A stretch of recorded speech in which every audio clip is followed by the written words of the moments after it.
Hello everyone, how are you? I hope you all are good. So guys, आज हम करने वाले हैं 10th class book first flight से second poem fire and ice. Welcome back to my channel Teeka English classes. So get ready. Long question करने वाले हैं हम। इससे रिलेटेड जो एक्सप्लेनेशन है वो पहली वीडियो में हम करवा चुके हैं। इससे रिलेटेड लॉन्ग क्वेश्चन आज हम करने वाले हैं, और जो शॉर्ट क्वेश्चन है, मल्टीपल चॉइस क्वेश्चन है, वो भी हम पहले वीडियो में करवा चुके हैं। अगर आपको देखने हैं तो आपको डिस्क्रिप्शन बॉक्स में लिंक मिलेगा, वहाँ से बाकी की वीडियो आप देख सकते हो। What is the summary theme, title और main idea of the poem fire and ice? कहता है कि इसके अंदर जो रॉबर्ट फ्रॉस्ट है, जो पोएट है, वो क्या कहना चाह रहा है कि जो फायर और आइस जो कविता है, इसके अंदर क्या विचार, अपने क्या भाव प्रस्तुत करना चाहता है। तो सबसे पहले इससे रिलेटेड आपसे इस पोएम से रिलेटेड कोई भी लॉन्ग क्वेश्चन पूछा जाता है तो उसमें आपको यही आंसर रखना है, ठीक है। और आपके फुल मार्क्स आएंगे इसमें, लॉन्ग क्वेश्चन में कहीं नहीं जाने हैं।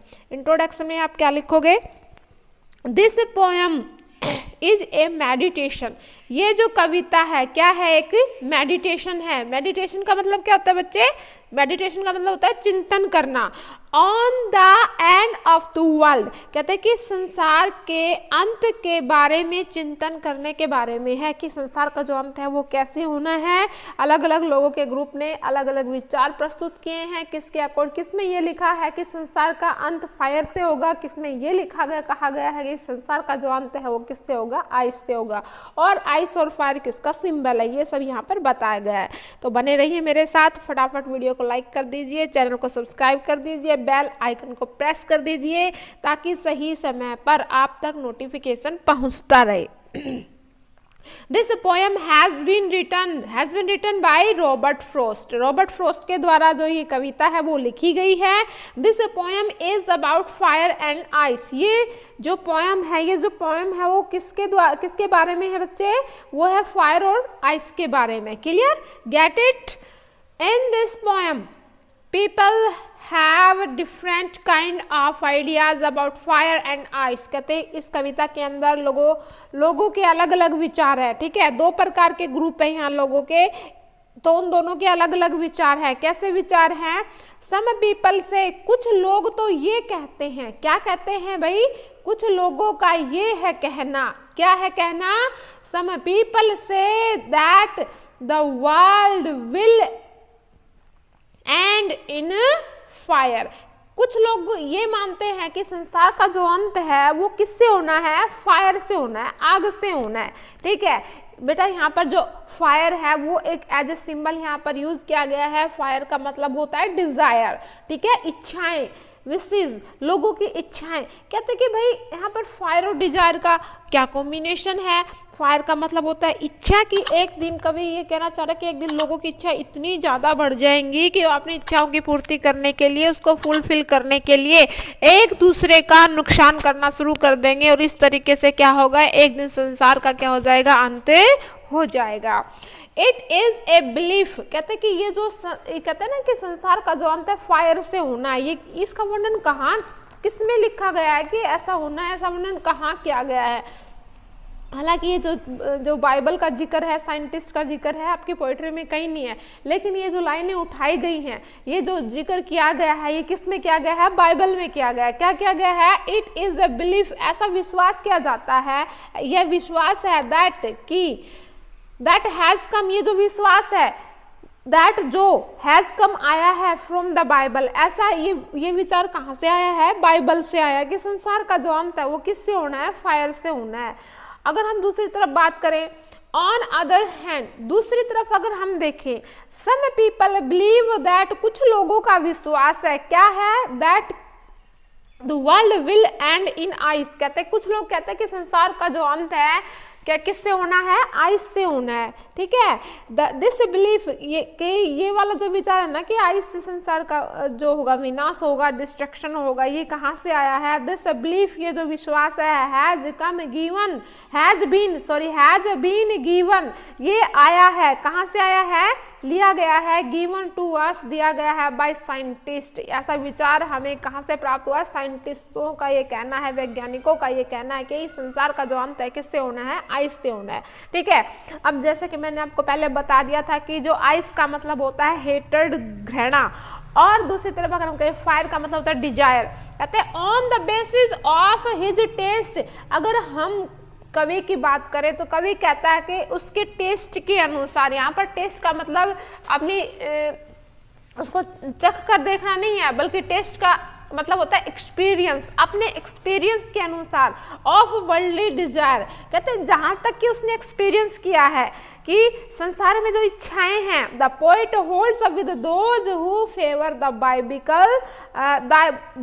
Biblical point of view. कहता है कि जहां तक उसने उसके एक्सपीरियंस के अनुसार उसका मानना है वो किन लोगों के पक्ष में है, वो फायर वाले विचारों के पक्ष में। और फायर के विचार कहाँ से है, बाइबल से आए, तो बाइबल के पॉइंट ऑफ व्यू से सोचा जाए तो वो किसके पक्ष में है, फायर के पक्ष में, कि संसार का जो अंत है किससे होना है, फायर से होना है। The fire of desire can cause, कहते हैं कि जो फायर है ना ऑफ डिजायर, इच्छाओं की जो अग्नि है, ठीक है, can cause A total destruction on this earth. कहते हैं कि इस संसार का जो टोटल डिस्ट्रक्शन हो सकता है, डिस्ट्रक्शन मतलब तो विनाश हो सकता है, वो उसका कारण क्या हो सकता है, डिजायर, इच्छाएं हो सकती है, इच्छाओं की आग हो सकती है। इट मीन दैट फायर जो सिंबल है इच्छा का, इच्छा हो सकती है, ठीक है। The poet says that if the world were to perish, अब देखो बेटा यहाँ पर द वर्ल्ड हमारा थर्ड पर्सन सिंगुलर है, लेकिन यहाँ पर वर यूज किया गया है।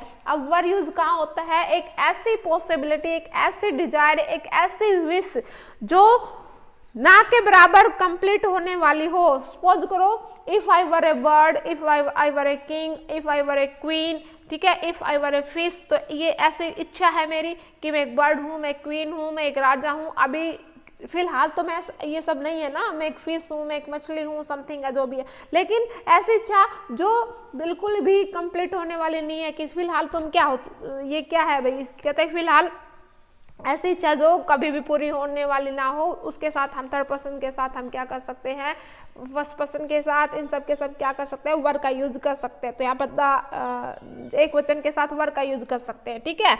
The world were to perish, अगर इस संसार को क्या होना पड़े, पेरिस, पेरिस का मतलब होता है खत्म हो जाना, नष्ट हो जाना, ट्वाइस, इस संसार को दोबारा नष्ट होना पड़े। देखो भाई, अगर अब संसार के अंदर तो हम सब आते हैं, कभी भी आता है, तो कहता है कि अगर सपोज करो कभी ये कह रहा है कि अगर मैं एक बार तो मरता हूं तो मैं डिजायर के बारे में बता सकता हूं कि भाई संसार इस तरीके से है, मैं ऐसा फील कर सकता हूँ, बताने तो मैं नहीं आ सकता, मर के फिर दोबारा जीवित हो गए, फिर से दोबारा संसार को नष्ट होते हुए देखना, ये तो पॉसिबल नहीं है। तो कहता है कि संसार का अंत अगर 2 बार होता है तो दूसरी बार जो अंत होना है वो किससे होगा, हेटेड से होगा, और हेटेड क्या है, आइस है। अब कहते हैं कि संसार का अंत अगर पहली बार होगा तो वो होगा किससे, फायर से, अगर दूसरी बार अंत होना तो वो पक्का किससे होना है, आइस से। आइस का मतलब होता है हेटेड, लोगों के दिलों में इतनी घृणा, इतनी नफरत हो जाएगी जिसके कारण एज ए रिजल्ट क्या होगा, संसार का अंत हो जाएगा। Could be as powerful weapon, weapon होता है हथियार ऑफ डिस्ट्रक्शन। कहते हैं कि अगर पहली बार संसार को नष्ट किया जाए तो सबसे पावरफुल वेपन है वो क्या रहने वाला है, वो रहने वाला है फायर, और दूसरी बार अगर संसार का अंत किया जाए तो वो रहने वाला है आइस। क्लियर हुआ।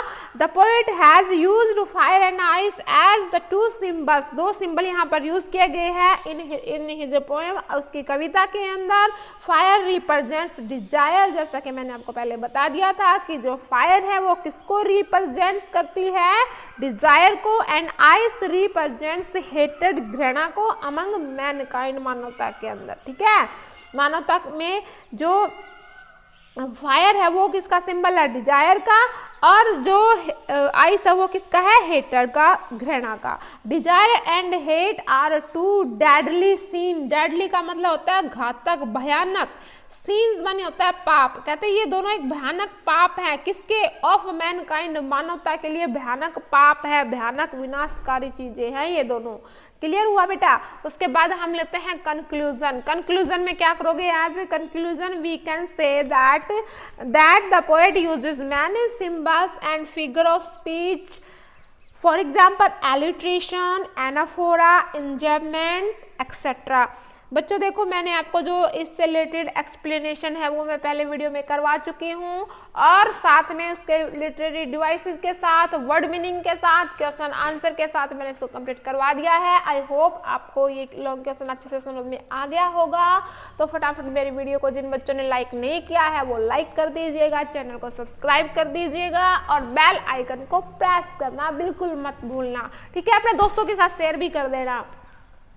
मिलते हैं नेक्स्ट वीडियो में नेक्स्ट टॉपिक के साथ, तब तक के लिए goodbye and take care.